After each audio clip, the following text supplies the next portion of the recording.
Leuli is a curator, artist, and Monash University PhD candidate, visiting Kulin National Lands and Waters. Hails from the Samoan villages of Apia. I'm going to make mistakes with pronunciations. Leuli Moiga, Siumu, Salilo Loga, and other ancestries. His work centers on ceremonial political practices, language renewal, and indigenous futures.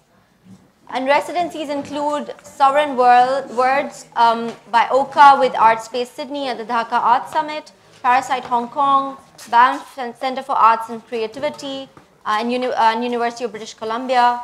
And also, Leuli serves on the board of the Aboriginal Curatorial Collective in Canada.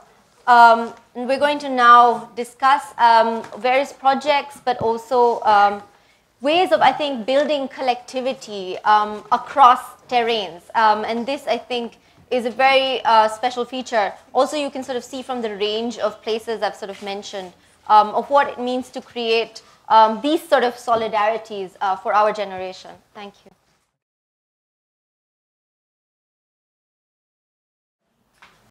Fa'atalofa atu I le paia ma le mamalo o le aufia I le nei fono. Shupo oporano, Johar, talofa lava. I offer fana'afi o fa'amalama to the ancestors, elders, plants, birds, animals, lands, waters, and skies of this place where we meet. Tulona, Tulona, Tulona. I come from the villages of Apia, Leulumwenga, Siumu, and Salilolonga in the Samoan archipelago, in the center of the Great Ocean, the Pars Plateau village of Najafabad, and other ancestries, including Guangdong. I'm a grateful visitor to this part of Bengal today and offer warm greetings, especially to my fellow indigenous kin here, including the Santal, Kuruk, Munda, Bumij, Kora, Loda, Ho, Mahali, Bhutia, Sabar, Bedia, and Tamang peoples, whose territories are included in West Bengal and neighboring Bangladesh.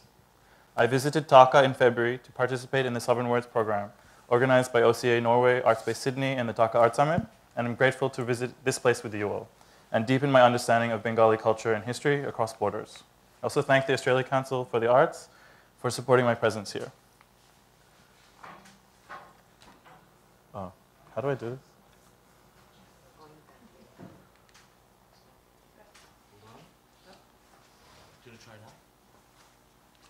Yeah. I'm a grateful visitor for the last 10 years in Kulin Nation lands and waters in the southeast of the main island. Living and working near the sacred waterways Meriyalak and Birrangyalak, and supporting Pule Sa'oloto, sovereignty, and Soalau Pule, deliberative consultation of First Nations peoples in and around the Great Bay Narm in the southeast of the Australian settler colony. I acknowledge the violence of English monolingual presence globally on all our distinct languages and ways of knowing and being, and varied states of language distress here and elsewhere that can only be remedied by more care across communities. I'm a multilingual person using ia and u pronouns in Samoan and Persian, and any in English, in marking distinct territories of being apart from Western-centered access and consumption. I will situate where I come from, share some reflections on ongoing concerns in my work, and speak to projects centered on Ngangana, language, Sauninga, ceremony, and Onganu Fa'alinga, display territories.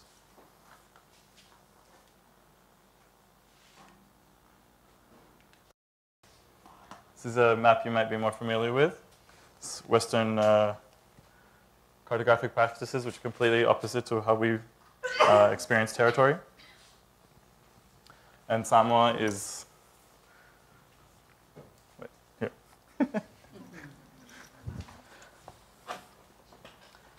We are born of Whanua, land, placenta, of Moana, sea, of Langi, skies, of Niu, coconut, of talo, root vegetable, of all our gods, of all our tupunga, ancestors, of all our kin.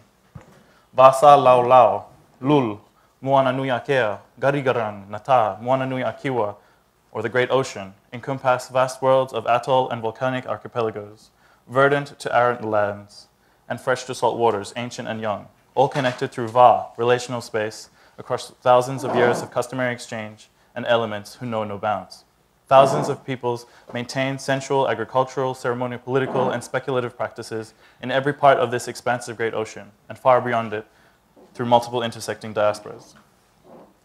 Variously referred to as Oceania, Pacific, Pacific Rim, Australasia, and South Seas, but by the varied interests that led the region's colonial invasion for the last 500 years.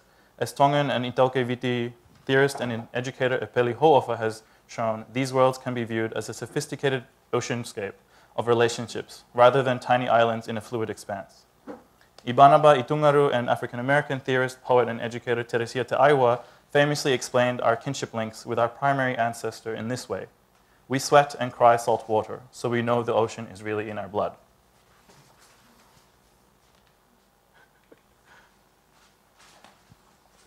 In this series, Samoan, Japanese, and German artist and curator Yuki Kihara, as her persona Salome, wearing the Victorian morning dress, stands in the aftermath of Cyclone Evan and other major climatic and socio-political developments. She questions current generations from a continuous temporal ancestral point across the archipelago about where we have come from, where we are going, and if we are upholding ancestral practices or failing under today's pressures.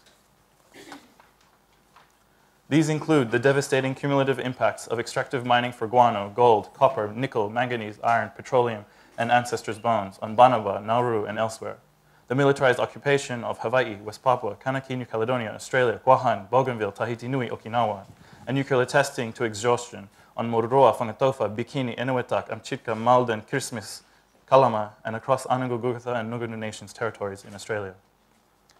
This was parallel to the kidnapping into slavery of more than 63,000 indigenous peoples from different archipelagos onto the cotton and sugarcane plantations of Queensland and New South Wales from 1863 to 1904. This devastation includes the widespread enslavement and unknown unpaid wages of most First Nations all across the patchwork of Song Lands, which is misnamed as Australia. In domestic servitude and in sheep shearing stations all across sovereign lands and waters. It also includes the indentured plantation and mining work in slavery containment of peoples from Java, Vietnam, Guangdong, South Asia from Gujarat to Bengal, Madeira, Azores, Okinawa, Korea, Philippines, Algeria, Puerto Rico, Tokelau, Tuvalu, Uvea, and Futuna, Tahiti, and Vanuatu into territories held by France, England, Spain, the United States, Australia, New Zealand, the Netherlands, and Germany. The web of slave trading, commerce in sandalwood, kauri pine, sugarcane, coffee, vanilla, copra, pearls, sea cucumbers, spices, and minerals continue to unfurl in its complexity, and disregard for human and kin suffering or broken ancestral connections continuing to haunt us. Once significant material gains were made through unpaid labor in harrowing conditions, the European colonial fiction of the Anglo-Celtic racially pure colony was reiterated through laws and policies in Australia and New Zealand, and their associated territories in the region. South Asian and Chinese workers were similarly targeted in the first two laws passed by the first settler colonial government of Australia in 1901. South Sea Islanders were deported by Caucasian settler colonists, even to the wrong place of origin, after multiple generations, and many lives were lost in the overseas passages. The families who remained and endured the following century, closely connected to First Nations communities along the eastern seaboard, make up today's 30,000-strong community. In addition to the widespread forced displacement of First Nations across neighboring and distant territories by invading settler colonial governments, there are multiple waves of movement and diaspora of indigenous peoples of further archipelagos and shores of the Great Ocean. Our archipelagos and shores across the Vasa Laulau Great Ocean have come under foreign control, nuclear and military testing, plantation and industrial exploitation, and our kin animals, mammals, and birds have found habitat severely reduced or destroyed altogether. We have found the limitless, undulating, sacred relational space that always links us in every direction and across temporal realms to be constrained. Our bodies are reduced to domestic combative employment. Our profound knowledges are reduced to stereotypical tropes of inherent hardworking or lazy ethos or the lack all across the region. We are displaced, unable to recognize our territories if they still exist in front of or far flung from us. We are displaced in search of monetized work, Western valued education, upward mobility, out of the contained reserves of lands and waters left to us.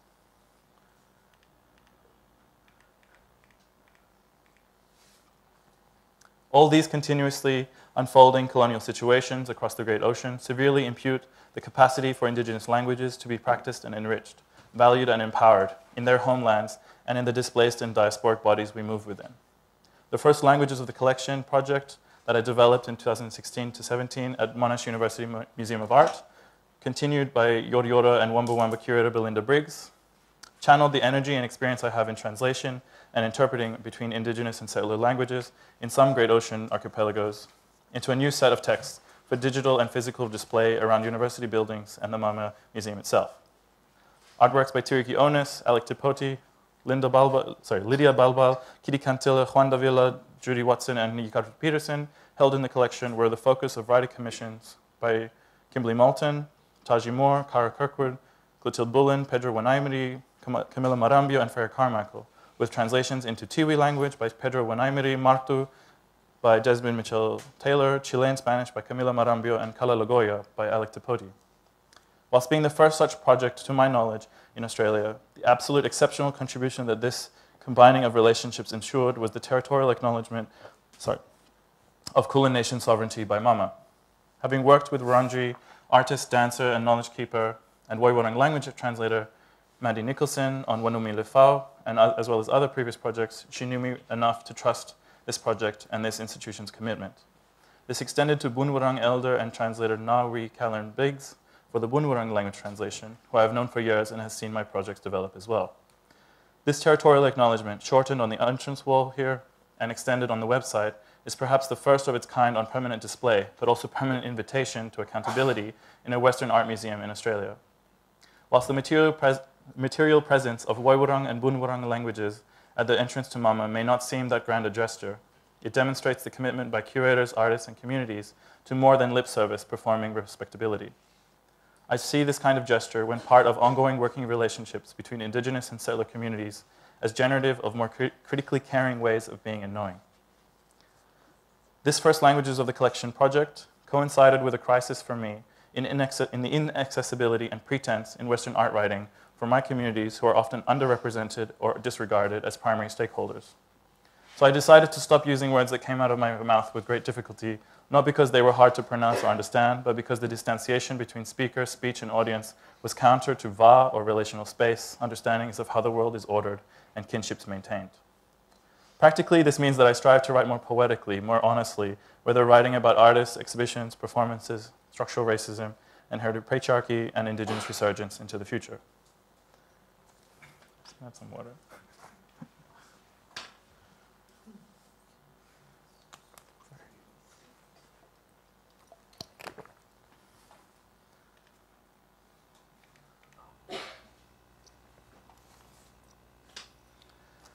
Having worked with South Sudanese artist Atong Atem for the project Wanumi Lefau at Gertrude Contemporary in Inner Birranga, or Melbourne, as part of the Next Wave Festival in 2016, I wrote about 3 new video works she had shot in Viti, or Fiji, for the Channel's Video Art Festival last year.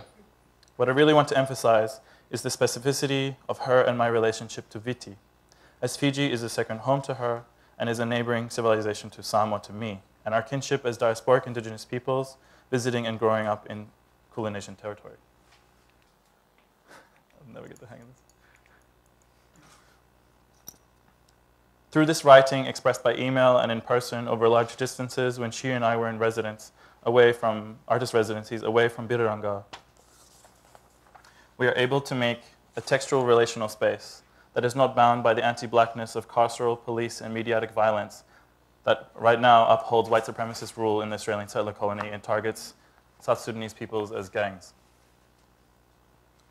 I will now talk about Indigenous conceptions of Sauninga, ceremony, and Ngafa, genealogical time, before highlighting an ongoing concern as an artist making performative gestures and as a curator working to date on activating performance works by fellow Indigenous artists from North America and the Great Ocean, and in the near future with Indigenous artists of East and South Asia. I'm also going to hand around some copies of a recent project that Atong was in, and also Yuki. Our ceremonies are markers of political, spiritual, and sensual practices that predate and will outlive colonial incursions and impacts in the Great Ocean. My life and what I can do is only possible because I am enabled in relationship to ceremonial political structures of local and diasporic Indigenous peoples. I am bound by ancestral teachings in the glaring lack of cession of monumental violences by the Australian settler colony against First Nations territories, peoples, and knowledges, to my role as a grateful and uninvited visitor from across the near seas, a relative adjacent to these experiences. By ceremonial political structures, I mean the kinship-based Indigenous knowledge systems that link all of existence in mutually beneficial relationships across deep time and space, in which are learnt, expanded, and embodied through visual, performing, and oratory forms that are in turn bound by and directed to the ancestors.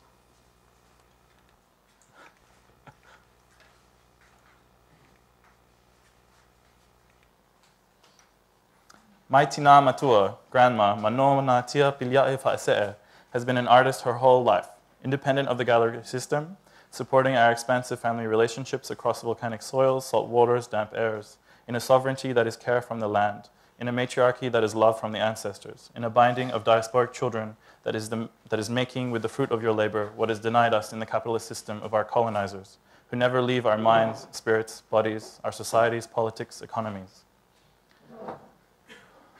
The keys to our liberation are also found in the wisdom of the diaspora for all our people. Tina Matua reiterates her messages to me and my cousins in Samoan and in English. I draw on her and other family members' daily artistic practice, who produce measina, fine handmade works, from fala, pandanus, fau, hibiscus, and u'a, paper mulberry bark. Lalanga, the weaving of elements from fonua, land, vai, water, langi, sky, with specific narration of histories, forms, ancestral figurines, or scary dolls, depending on your perception, baskets, clothing, homewares, and utensils. Our goods, our understanding of our bodies in long lines of ancestry, our orated and tattooed literature, bring us closer to indigenous futures, to great ocean futures.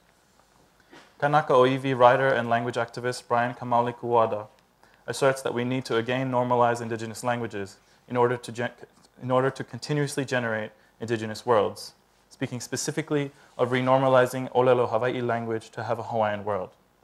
We've always lived in the future because genealogical time contains indigenous future-focused ways of being.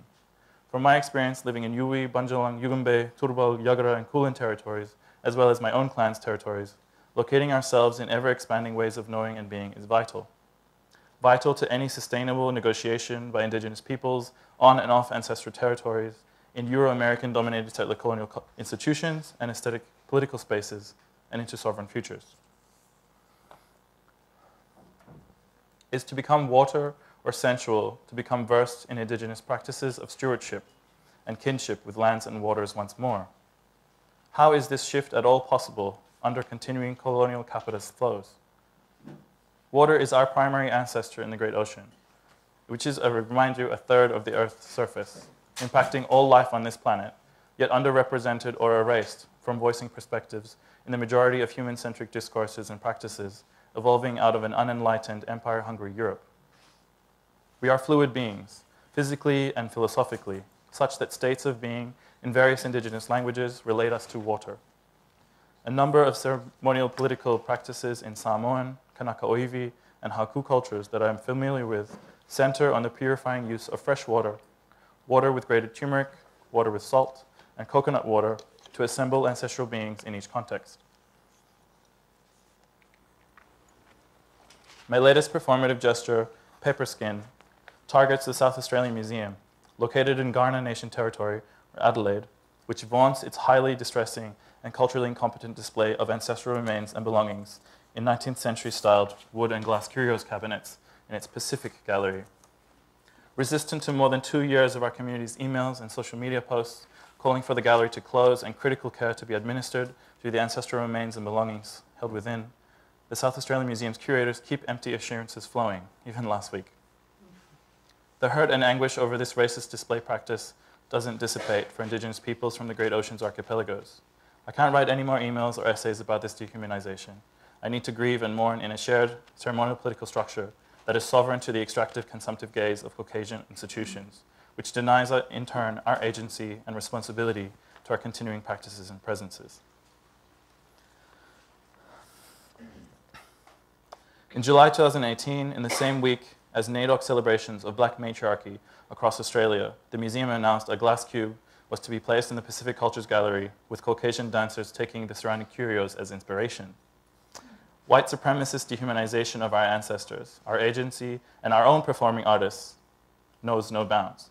Haku, curator, engineer, and knowledge keeper, Antisana Balai mentored me and many others in Indigenous communities on the southwestern shores of the Great Ocean, including in the use of water for purification and the intentionality of introductions to ancestral remains and belongings when entering and departing from museum and archive collection stores. My performative gestures need to be contextualized in a geographic and generational dispersal of Samoan, Talafa Asalopito, sequential histories, and Onganu'u o Fa'alinga, display territories, that is not taught in any Euro-American derived place of learning. I call on the radical Indigenous resurgence, particularly queer Indigenous lifeways, driven by Samoan artists, poets, and curators Yuki Kihara, Rosanna Raymond, Angela Tiatia, Lana Lopesi, Dan Talapapa McMullen, Patti Solomona Tyrell, Tanungango, and many others in bringing our tongues to speak, moving our hips and hands to touch, and to become well, become sovereign in heterogeneous brilliance. So I'm crying over images of the gallery from the website and pulling my hair out.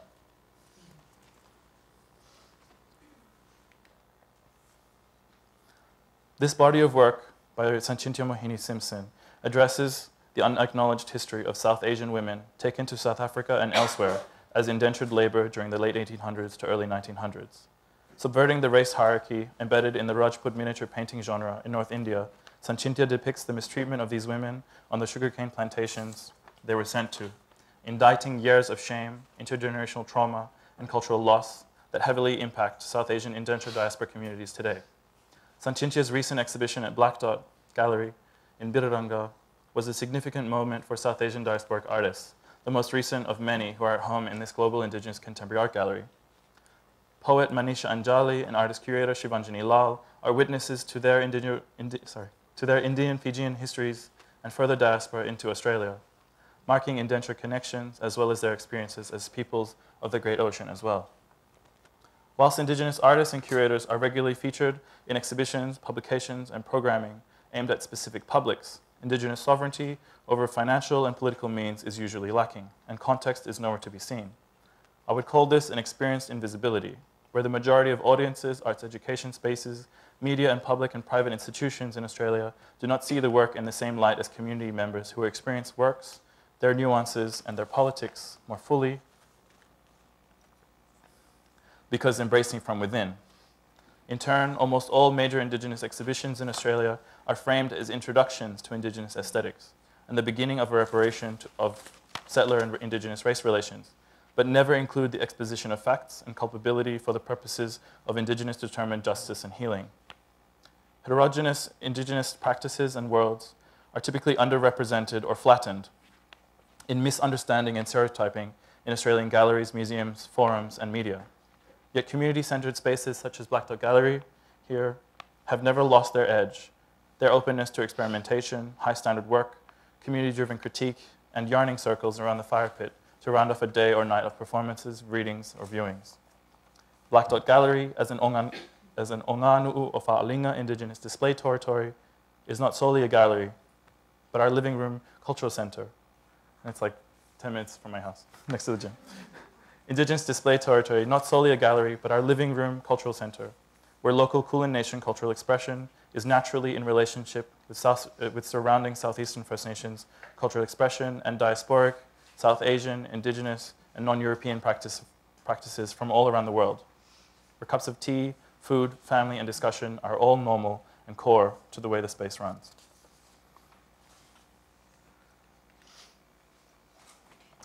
The mediocrity and whiteness of most artist-run spaces. Dan. Okay, great. Yeah, I'll be fine. Speaking very fast.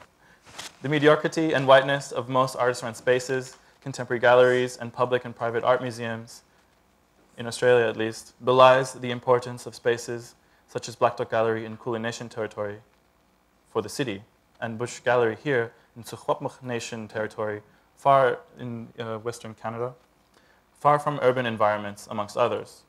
When it is so clear that mainstream Eurocentric spaces service a select group in the Caucasian diaspora, we can expect that our Indigenous art institutions be funded and supported at similar levels at least, and beyond, if we are serious about reparations and addressing the specter of Indigenous determined visual, performing, and literary presence, unmitigated by the conceit of white fragility and denialist conduct. For me, Black Dot is the most organically collective space that I have been part of. Built through the wise leadership of Wiradjuri curator and filmmaker Kimber Thompson, long involved in her community's Aboriginal exhibitions and advocacy in the Narm region, including co-curating the first Indigenous art exhibition at the National Gallery of Victoria National Gallery of Victoria, the largest art museum in the country, with artist and curator Marie Clark. This is our living archive. It is where I have first received critique on culturally resonant terms from elders, peers, and mentors, and continue to view and understand exceptional Indigenous artistic and curatorial practice. Yoda Yoda curator and writer Kimberly Moulton counterbalances the tensions of Indigenous display histories in relation to the oppressive, omnipresent Euro-American art history, or capitalized. Capitalized, capitalist, capped for others, not us, in poetic terms. And you can wait while I have a drink.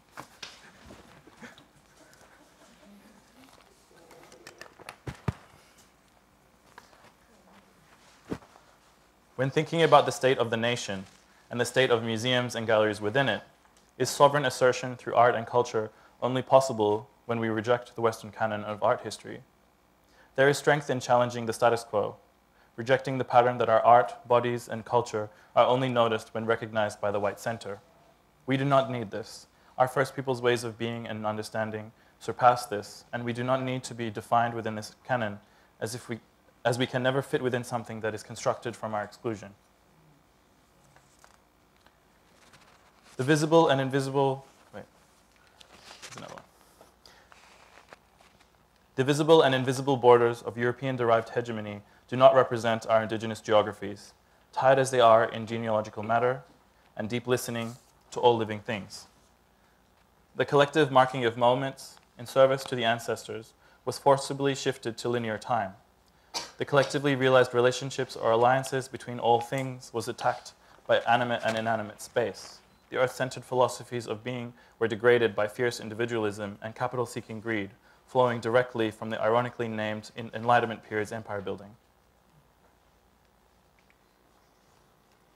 Only Samoan cultural practices and history can offer the viewer the fuller resonances of this work by Angela Tiatia, signaling a return to ancestral whanua, land, placenta, to sovereign Indigenous being outside of European thought, activated precisely because Tiatia, outside the frame, wears the sacred malu tattoo, at once sociopolitical protection, genealogical proof, and spiritual imprint.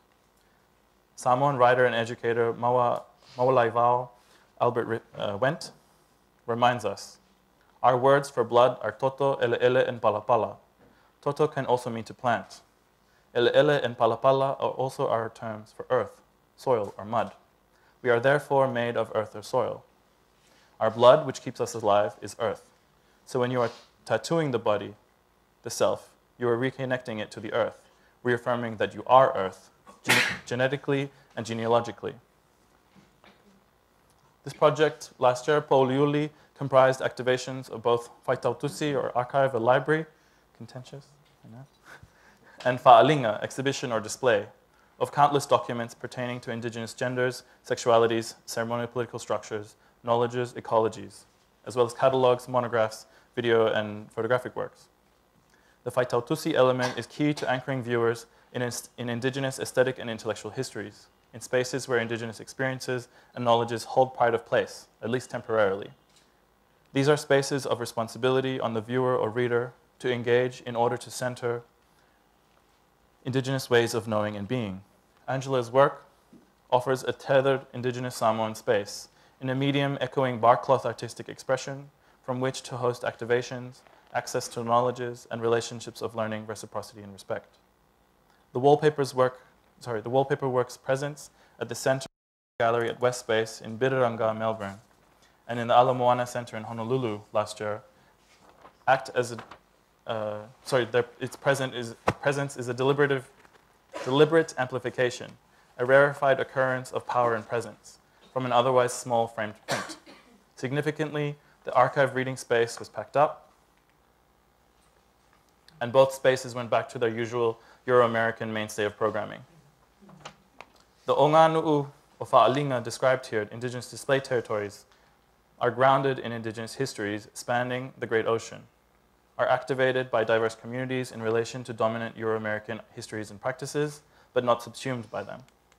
We are part of Indigenous resistance, meaning centering Indigenous languages, bodies, and spaces in the continuing Eurocentric art sector and political sector more broadly, whilst not reducing our presence to stereotypes or accepted difference as defined by European desires. I look forward to learning more from each of you about where you come from and where you're going. Ay masarhao, tonobad. Malianganga fa'afetai ya auto uma ile nei fono maonga nuu ese ile lalalangi.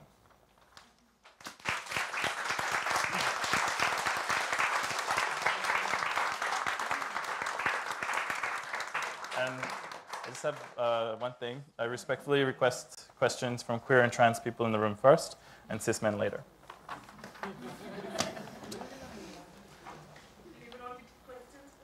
First. Queer and trans people.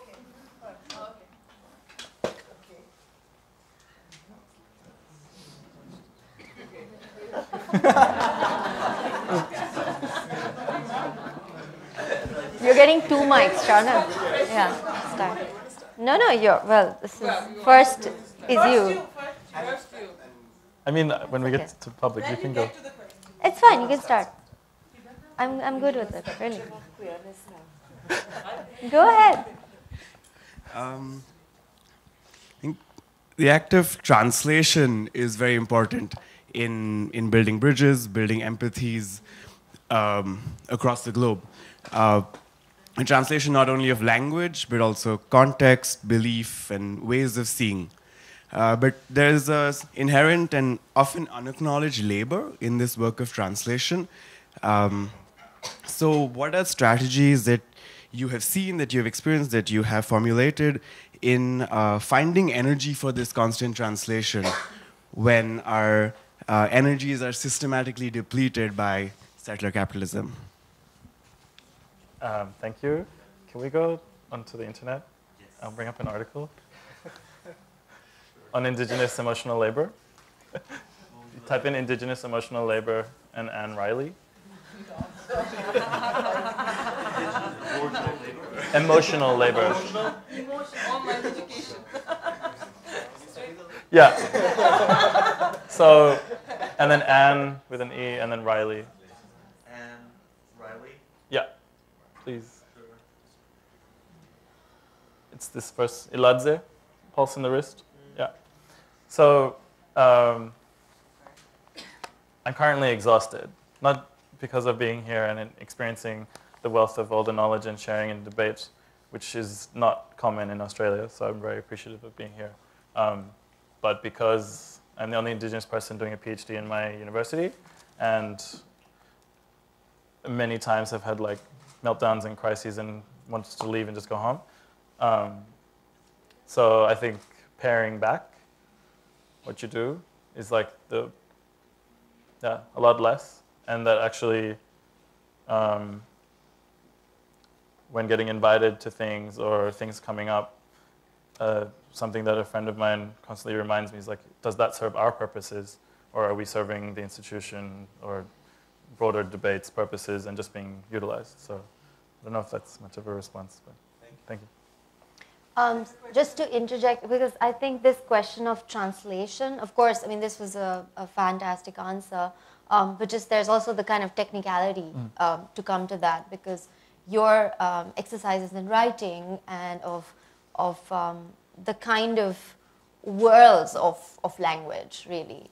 And then within that, having this more sort of, this network of colleagues and of very different sort of modes of sort of actually shifting the terrains of identification as well is also that process of translation that you take up in performance, in among land and water, as you said, but also basically in text as much. So if you could.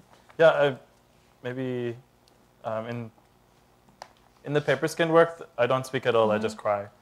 That's the only language that is appropriate to that kind of dehumanization, that they're like rancid racism.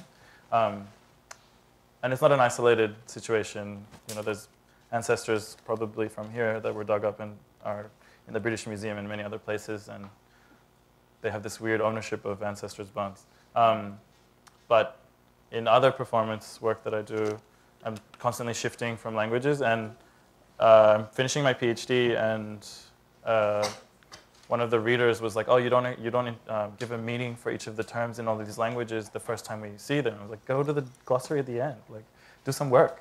It's not going to be on a platter, you know." Like, and I think the Google Translate is really dangerous in the way that it has Samon on there, and it's highly incorrect.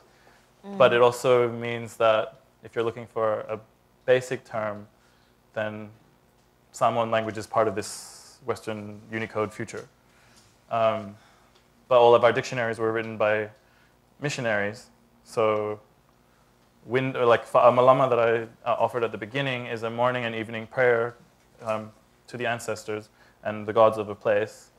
And the missionaries translate that as window, as a deliberate obfuscation of who we are and the lineage that we have that's thousands of years old, to be like subservient into kind of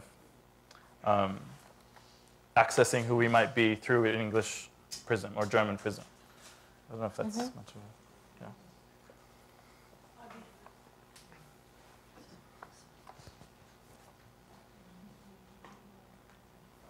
Yeah. Adit, we can't hear you. Page number 10,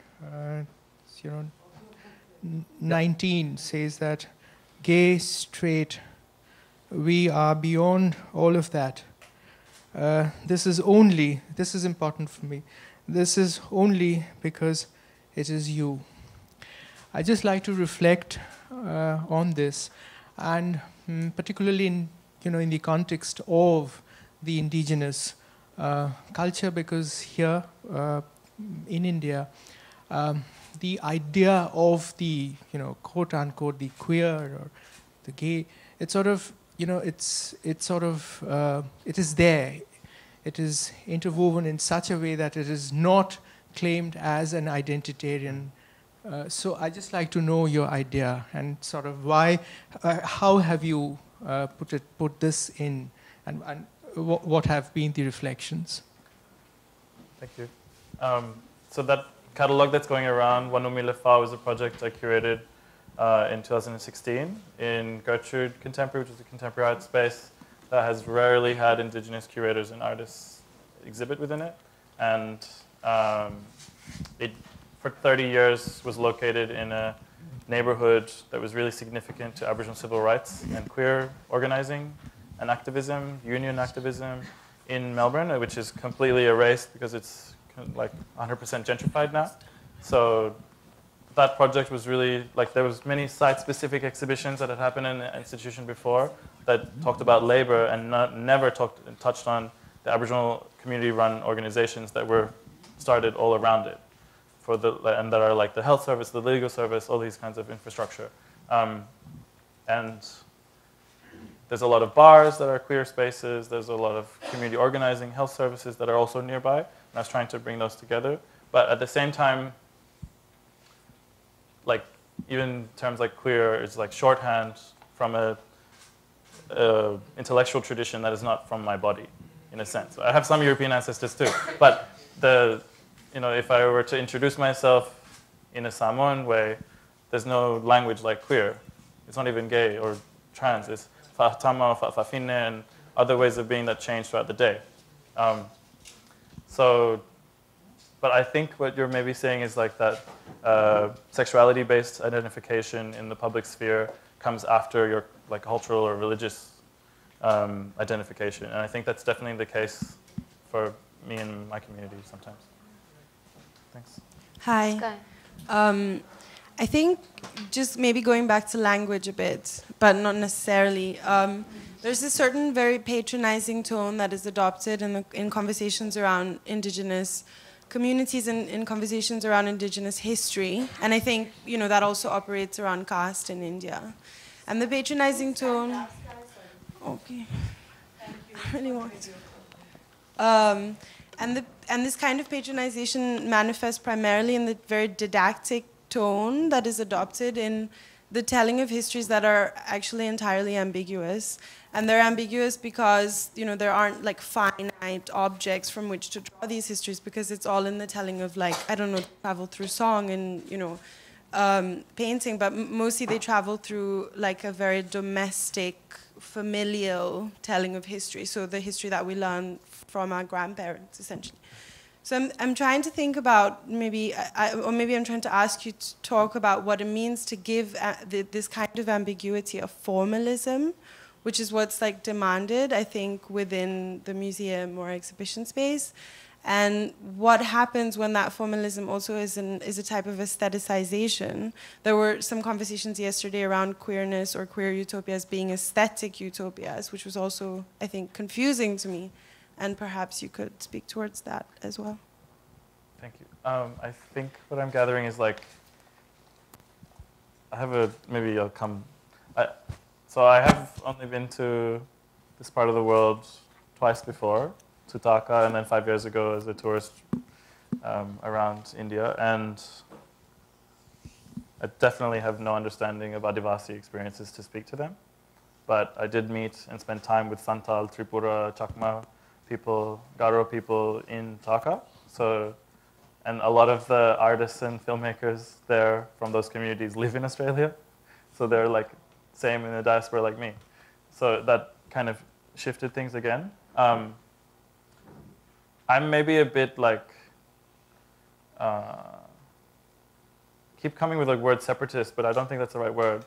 But like I would like make I would like come to artists with a proposal of like a completely village kind of like structure in a white cube gallery. And a lot of these artists who are friends of mine and mentors and peers want to be in a white wall space without that kind of intervention into exhibition formalism. So it's like a relationship, I think, of like which project might work.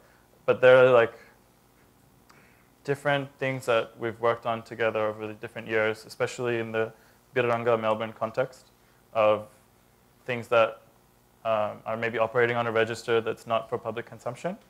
So after the opening ceremony from an elder, we'll place eucalyptus leaves in the corners of the gallery. And that's never explained to the majority white audience in Melbourne. But when people from the local communities come in, who are probably already engaged in art, and it's not necessarily completely shifting their audience development because I wasn't paid enough to do that. They will know that that ceremony has happened there. So there's like one of my supervisors at the time was like, "This isn't enough of a change from formalism. What are you doing?" The Wanumi Lefau project specifically, and I was like, "Oh, there's things that you don't know. That's not for you." I don't know if that at all answers. Just a second. There's already a few questions. Let's take Sabis and then Rosalind. I should have privilege over him. Okay. According to his dictate, right? Okay. Yeah, sure. Okay, let's do that. And then Mario, you. I'm merely respecting what he said. You should have double-checked though, but go ahead. No, I asked you. I said, I put it in a question tag kind of way. It seemed rhetorical, but you still had the agency to answer. Actually, I wanted to ask you a question about a term that I only recently came across because I'm always late to the party. I was listening to this podcast by Malcolm Gladwell. It's called The Lady Vanishes. And he speaks about this English artist, Elizabeth Thompson, and this famous painting that she did called Roll Call, which was, it created a bidding war and was finally bought and acquired, and it's a long story. But I was interested because he uses this term moral exclusionism, which I thought was a very moral licensing. That's the term. And it's about how people feel that if they've done enough good deeds, as such, it gives them license to do something bad. This is how in a diet you explain cheat days. But he talks about how this works and operates in larger ways when it comes to representation. And in the case of Elizabeth Thompson, her work was hung in the Royal Academy, that one work. And then never again was she shown. Yeah. She never got into and she vanished. And even when her husband wrote a biography, she was not part of it. And this podcast is also interesting because it speaks to the Australian Prime Minister, the first woman, and in the speech she gave in Parliament where she attacks Tony Abbott and talks about, I will not take lessons about misogyny from you. I'm interested in how this kind of plays out in terms of indigenous art and expression. I also speak to you as, as someone who's queer, as someone who's a woman, because I see how I am constantly excluded from things because I'm late to the party, because someone else has come before me and has taken my place. And it's this whole notion of the seat at the table, which is the title of Solange's beautiful album. But it is this notion of seat at the table. And as much as we can try to say that we reject the Western canon, we still do look for we're actually looking to be visible. It's not even about the Western canon, it's about being visible, because in visibility and in being seen, that's how we get rehumanized in a certain way. And it's about a process of rehumanizing, especially cultures that have been dehumanized.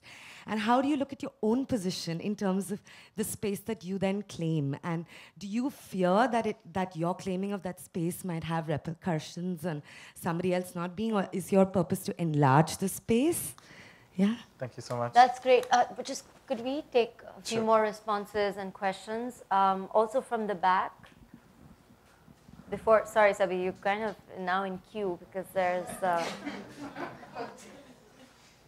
we not ask first? Vidisha and then Sabi. Sorry. Can you please stand up? Then the video can reach you. Hi. I think I was just actually, it's not really a question, but it's just something that happens, which I see that a lot of institutional critique practice, institutional as critique as an arts practice, is being performed within a curatorial space and not within the artist space. And that's what you kind of see with that performance of, crying over the pictures of the gallery, or also looking at other systems of arts practice and where we are making art. And so I think there were several questions, not just here, but otherwise as well, that who is the new curator? And I think these are the reasons why what's also happening is that slowly that the space of the arts, which is the elitist upper caste space of the arts, is getting queered. And queered not in the sense of that people who are who also a lot of first generations, which are coming from other castes, who have started to participate in it. So it kind of becomes queered, and institutional critique gets performed, and it needs to be performed this way. So I'm just talking about this sort of a shift which is happening within curatorial practice, which is emerging in the 2010s in South Asia, is happening through the younger artist as curator and curator as an institutional critique. That's all. Can I just answer these two first briefly, because I'll forget Yeah. where we were. The first time that I did that performance, I'd rather call it a gesture, it's not a performance, was at the launch of Un magazine 12.1, which is edited by Indigenous editors for the first time, and is called The Unbearable Hotness of Decolonization, with incredible articles from all around the world. Everything's online, unprojects.org.au, you can access. And so I knew that I would have my own community in the room. People from the islands and people from Australia, from First Nations there. So it's like a home crowd. And I would not do it in a space that is like majority white. And the next time I do it will be in Sanchinche's exhibition in a month in Brisbane. So it's again in a very specific space. I would love to be able to picket the museum and do it at the front and do a hunger strike or something, but I can't, I'll fall apart. I'm already falling apart. So it's just too much. But there's a bit of social media battles and things like that. The other thing I was going to say is in my PhD, I've tried to define a Samoan conception of display histories and practices that is not Western curatorial practice, but we can use these words as if they're the same, but they're not, because we don't have, in Samoan cultural practice, this morning I'm speaking, tomorrow, in 5 minutes I'm making you a cup of tea, and then we walk down the road, and the roles shift so swiftly. So the authority of these positions is completely shifting. Samoan leadership is based on suffering until you get there. Everyone else trotting on you until you get there. So that's at least something. And also coming to Samoan, I forgot the other bit. Yeah, it was like moral licensing. Yeah, I was thinking particularly about the exhibition Indigenous Australia, curated by Francesca Cabillo, which is in Delhi, and how it strikes me as an opportunity for First Nations artists and curators from Australia to dialogue with people from Adivasi communities and use this like visitation from overseas to highlight local situations in the same way that Indigenous art from India is displayed in the Asia-Pacific Triennial in relationship to Indigenous practices there. But also, I'm not an Aboriginal person from Australia, so I can't really speak on that. But I will say that particularly the hyper-representation of Indigenous practice from Australia, within Australia and overseas, is not accompanied by people. So the entire Aboriginal art world in Australia is run by white people, except for like 5 curators. You know, it's very, the stakes haven't changed in 30 years. So that's kind of what Kimberly and others are trying to critique and are rising up into positions of influence, but it's when you actually have control of the budget, right? So. Okay, very quickly, because I know we're past time. Hello? Okay. So, like, I think it goes without saying that almost any group, any community, any place also has internal violence built into it. And therefore, there's a lot of sometimes striving among several, and that internal violence can be on the basis of gender, all sorts of normativities based on which various groups are sort of marginalized within. And therefore, there's also this kind of, oftentimes a striving for actually either rewriting the Indigenous narrative or the tradition, or sometimes repudiating it entirely, because that is the tradition that has oppressed you for the longest time. And so how does one sort of deal with this double sort of bind where, on the one hand, of course, there's a larger history of oppression that you're referring to because of colonization and all these, and also an equally large, sometimes even a longer sort of perpetuation of internal violence within that. And how does that register then in terms of a kind of self-representation? How does one either reinscribe or repudiate? Where's the space for that? And thank you. Could we take, sure, okay. Maybe in answering this, if it works for you, you can speak a little bit about your upcoming work with technology and VR. Yeah. And one more question from the back, Mario. And then, yeah. Okay, Nandita, is there a mic at the back? Yeah. Mm-hmm. One second. Sorry, if you could just stand up, I can other audience. Hi, my name is Manush.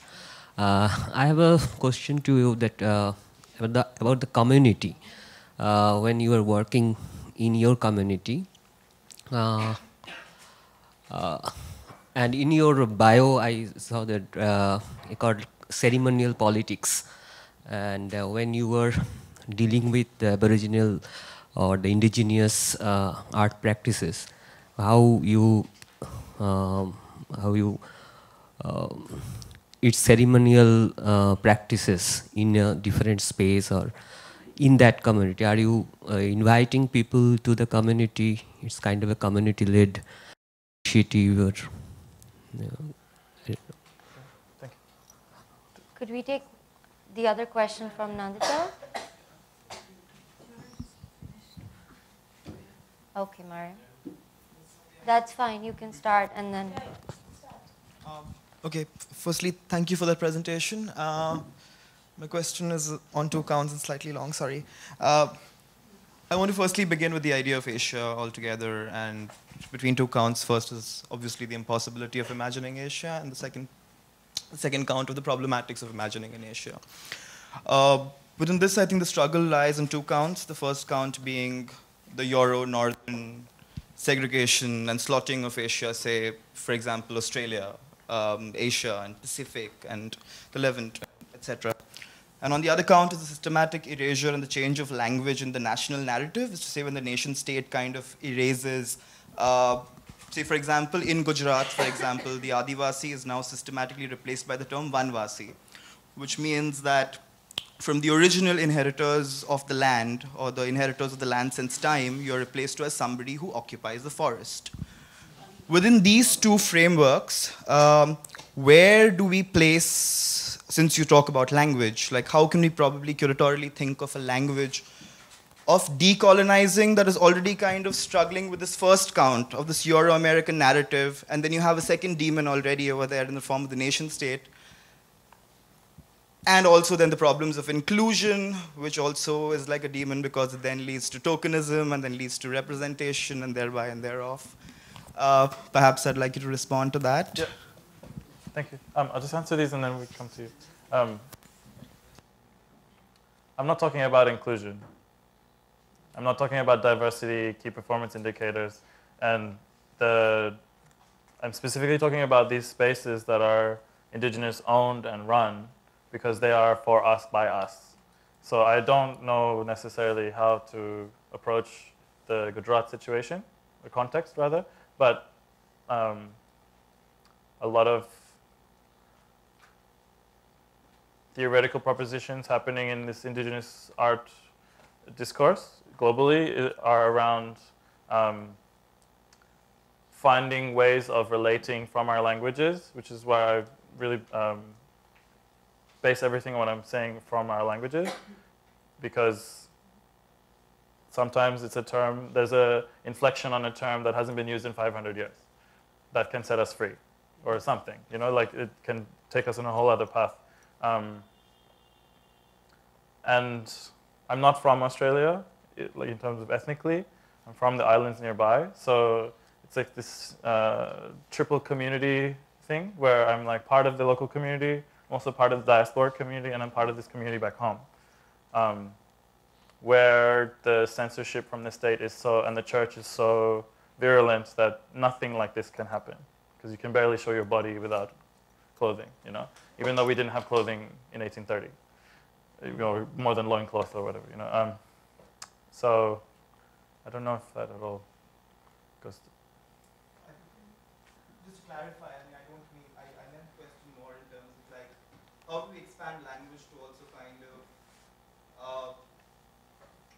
to remove these two counts of decolonization firstly, and then talk about language as, say, knowledge. Yeah. And at the same time think about rites, think about rituals, think about the songs of a people. Yeah. You know? And to probably like, how can we curatorially kind of reflect on the constant erasure of this kind of a knowledge system, of this kind of an ecology that is constantly being compromised, not only... Yeah. Yeah.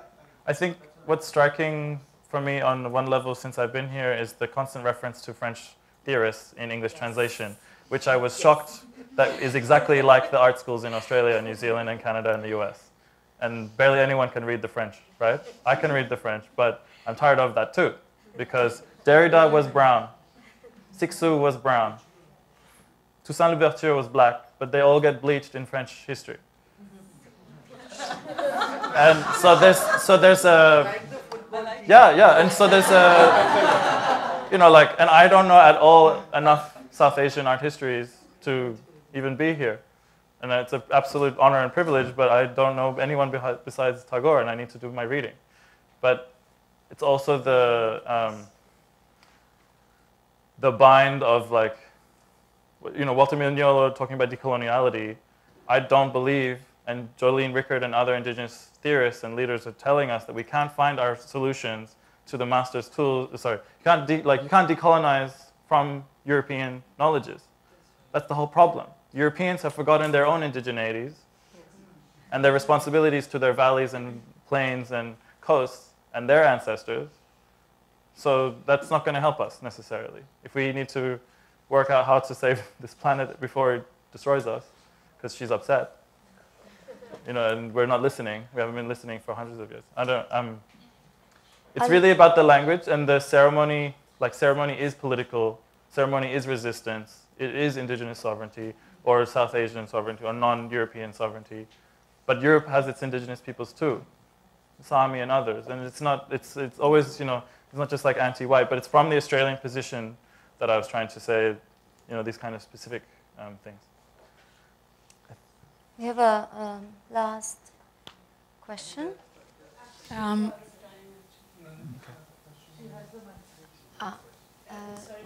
you want to say something about? But I feel like last comment, maybe? And then I'll respond to both. Okay.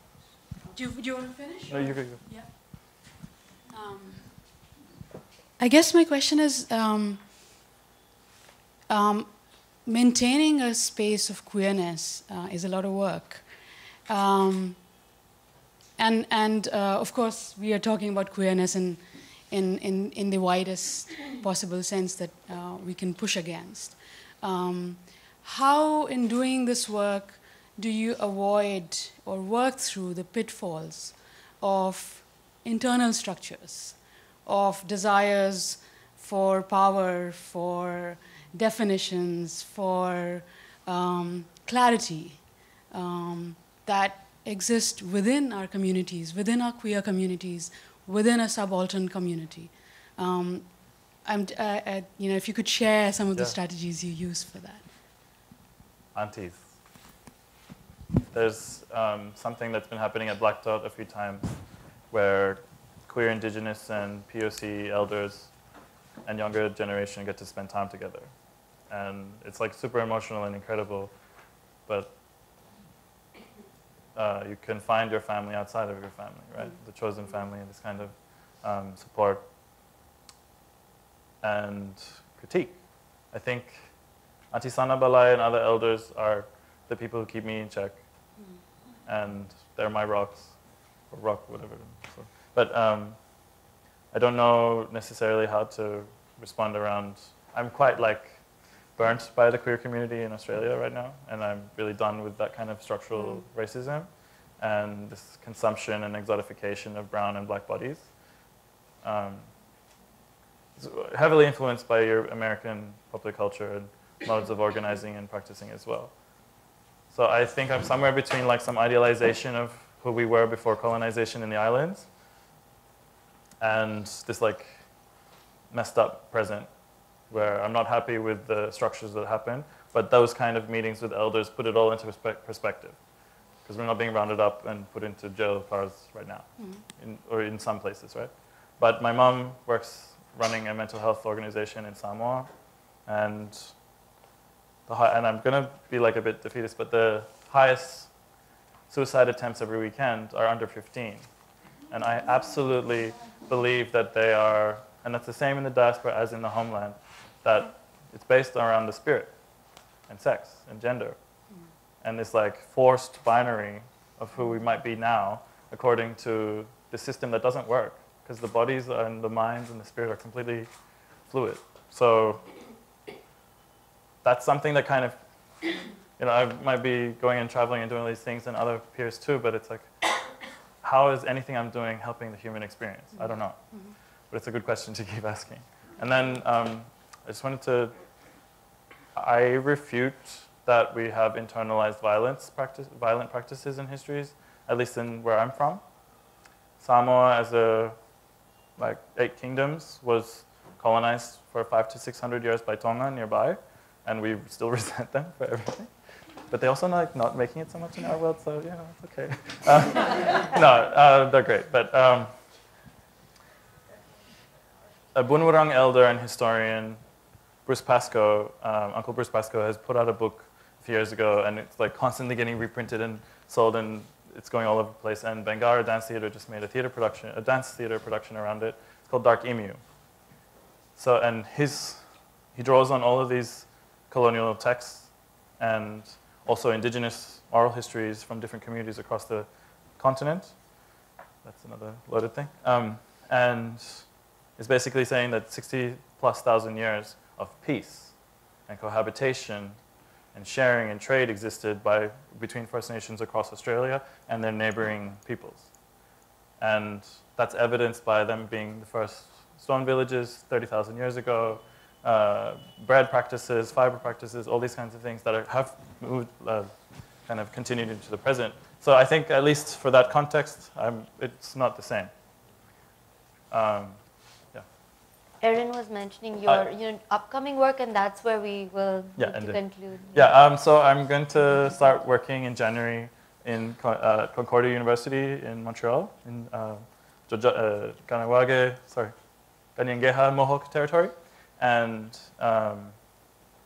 it's a 2-year postdoc on creating a digital archive access viewing platform for moving image and interactive media, VR work by Indigenous makers from across the Great Ocean region and across the Americas, and to have poetic critical responses in our languages. And so it might be like 5 communities have a site within that for the first year and then expand out. But the future is not colonized, so why don't we situate ourselves there? Thanks.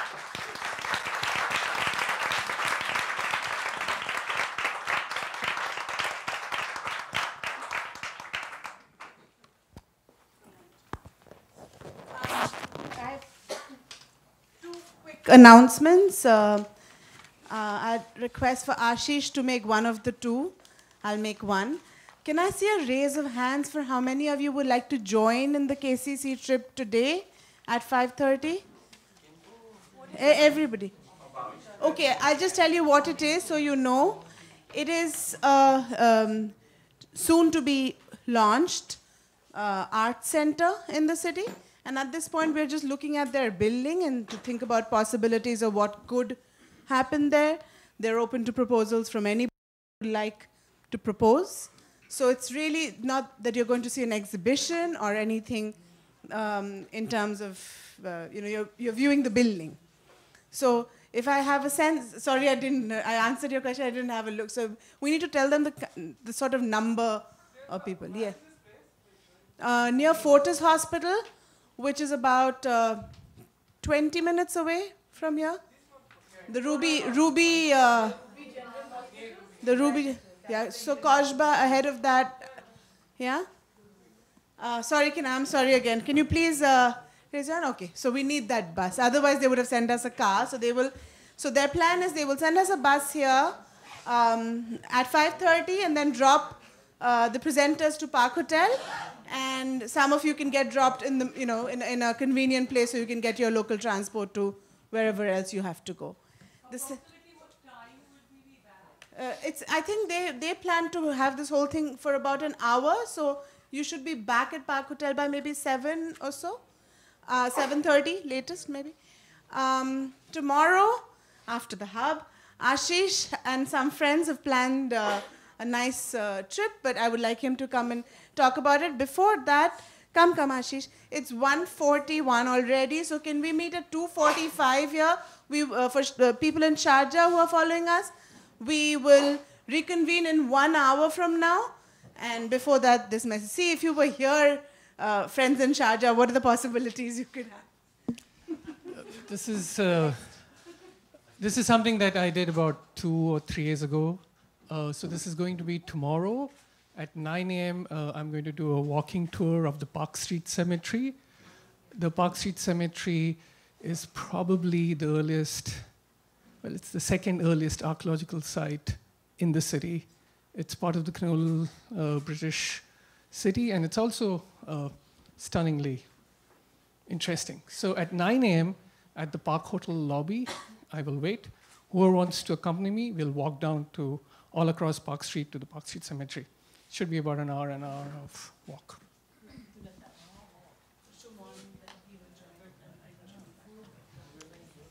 So after lunch, we're going to have the last presenter for today, Shumon Bazar, who is joining us live from Sharjah, and then at the Sharjah Art Foundation.